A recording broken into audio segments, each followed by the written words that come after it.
За бүгдээрээ энэ хэсэгт тойргийн тэгштгэл хэрхэн бичих талаар үзэх бөгөөд уг тойргийн тэгштгэлийн томьёоны гаргалгааг хамтдаа хийх болно.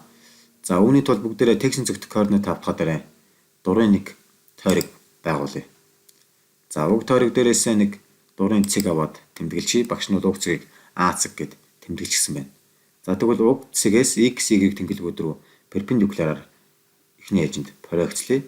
За x тэнгэлэг рүү проекцлоод 90 градусаар перпендикуляр болгох юм бол огтлцлынхын цэгийг x гэж тэмдэглэжье. За y тэнгэлэг рүүгээ перпендикулараар проекцлоод уг огтлцлын цэгийг нь y гэд тэмдэглэжье.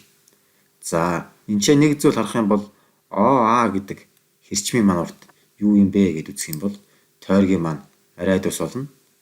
За мөн AX хэрчмийн маань урт юу болох юм бэ гэх юм бол OY хэрчмийн урттай тэнцүү учраас энэ хэрчмийн маань урт бол Y байх болно. Харин OX хэрчмийн маань урт юу юм бэ гэд харах юм бол AY хэрчмийн урттай тэнцүү учраас энэ хэрчмийн маань урт бол X болох болно.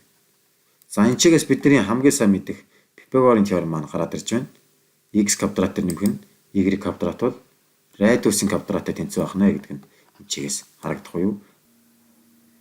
Гипотенузын квадрат нь катетуудын квадратуудын нийлбэртэй тэнцүү байдгаа гэв. Pythagoras теоремыг ашигласан гэдгийг хүүхдүүд маань сайн анхаарах хэрэгтэй.